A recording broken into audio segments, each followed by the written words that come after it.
my name is Sam, the poetry editor for the ARTbop online magazine. Welcome to the show.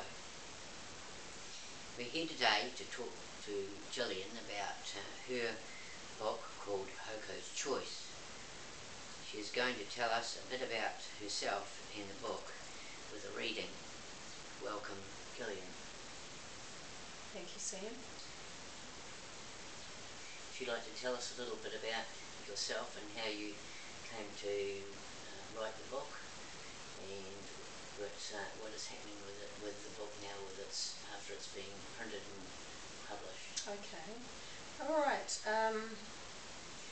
It came to me in a dream in 2001, in my first year of journalism, and because I was very busy learning to be a journalist, and this dream was quite extraordinary, it sort of did get shelved a lot during the preceding years.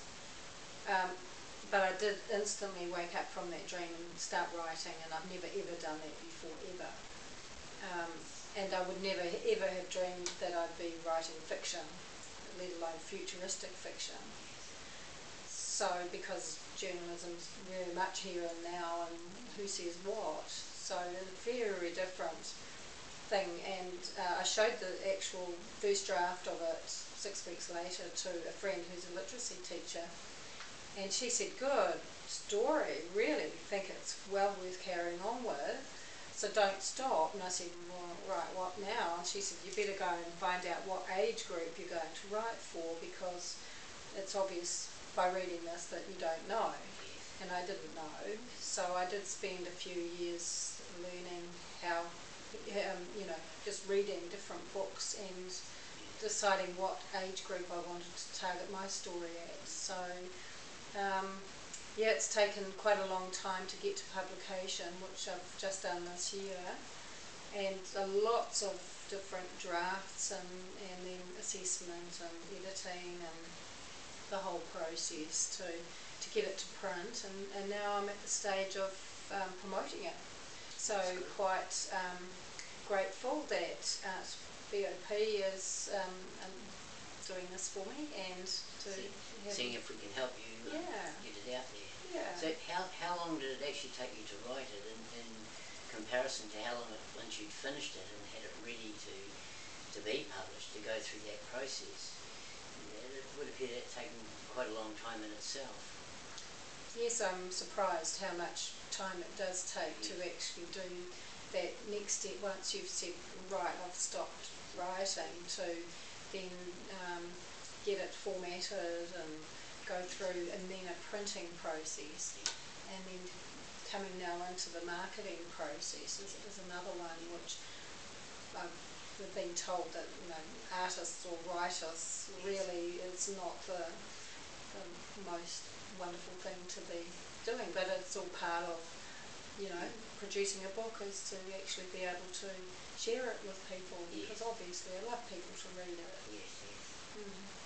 And you've done a book launch release around and travelled to different places. Well, just a mini sort of an introduction through some libraries the last school holidays to children. And it gave me an opportunity to start verbalising what the book is about, because you sit in your own little writing world and you don't actually say the words, so it was good practice. And to engage children, because a lot of the ones that came along were younger than the readership of this, which is 14 young teens and young adults. So the kids that go along to school holiday programs are more like anything from 5 to 8 or 9. So, and I do think that this book is sort of geared more for the older age group. So I had to engage them with something to do. So we made these little hearts out of clay. And the kids pushed it into a mould, and it's got the word trust on it. And that's all part of what Hoko, the main character in this book, is learning. That's why it's called Hoko's Choice. So because Hoko has to, well, he learns the difference between using his head to make a decision, and which got him into big trouble, and using his heart and more of a full body mindfulness decision. But that takes the whole book to sort of learn that with the help of a mentor along the way who lives up in the Ruapehu Mountains. So it is set in New Zealand in the 3000s, and who knows what life will be in the 3000s. So I took liberty and I actually set it quite primitive. So there are dirt floors and very basic living arrangements, but the climate is very different than now. Of course, we know Tūroa and Ohakune, which are the two key towns in this book, are very cold places a lot of the year in New Zealand now, but in the 3000s it's very hot, very dry and arid, and and for some reason the soils are toxic, so when we don't know why, but the main industry is soil cleaning for Hoko's father. And Hoko is a very inventive young man who helps his mother out inventing clothesline rotators and smoke extractors in the house. So, you know, he's sort of futuristic in his thinking, but in a way quite normal for a young lad who's finding things to do with his time, because he is only one child in the family. A lot of people in this era do have big families, but his parents haven't. So yeah, he's an inventor, and he's gone and invented a floor by whim, so to speak. It wasn't any great invention. He simply had a desire to take some wild moss that they call their hot feet on, because they don't wear shoes in Tūroa. He's taken a moss and put it on the dirt floor in their home while there's been a play going on outside, an annual thing that his parents put on.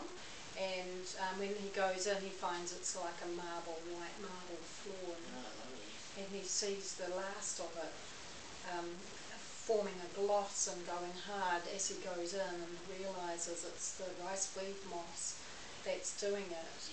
And it's just a glorious floor, but that unfortunately becomes a seduction of anybody who sees it, and it becomes instantly blocks his communications, because he's aroused Hagitch beings from the energy of the floor that have enlivened, because it stops him telling his parents what it really is.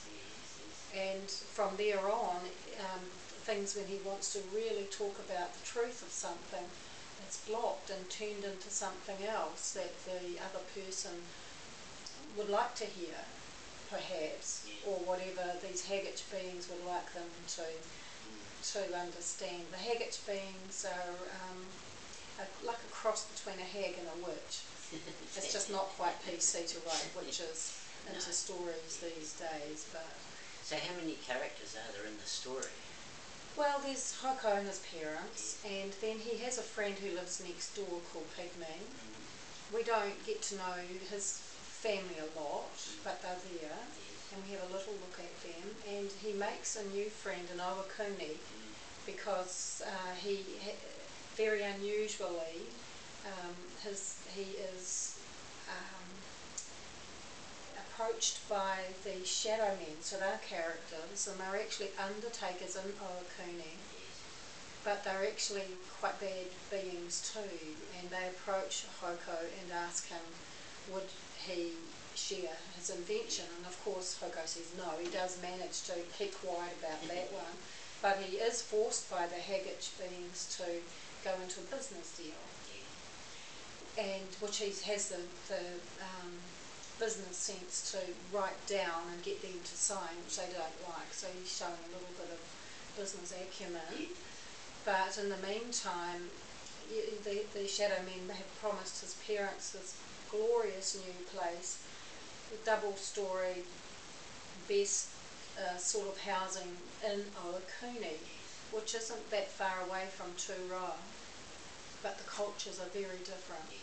So Tūroa is more sort of a working man sort of place in our terms, and Ohakune is more affluent, elite type living, and they don't actually mix the two towns, and nobody really knows why. So there's this underlying cultural thing of disquiet, and it's not until further on in the book we find out what has happened in the past, because what Hoko has done, he has enlivened something from the past and brought it into the present time.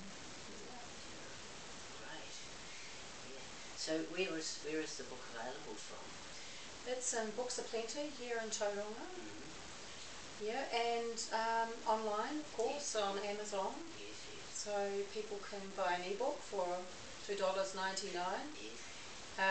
or a hard copy, print on demand on Amazon. But Books of Plenty have them here if people are watching and live here. Otherwise, anywhere else in the world, just go to Amazon. That's great. So thank you very much, and we look forward to hearing in the future how the progress is going on the book. Well, we've got a sequel coming to this one. Yes. So it's Hoko and his two friends, Naomi and Pygmy, and they are a bit older, but there's a bit of time travel in the sequel, as there is in this one. And yeah, a different planet even. So sounds very interesting. Oh, it is. It's great fun. Yeah. Okay. Thank you. Thanks for the opportunity. Thank you.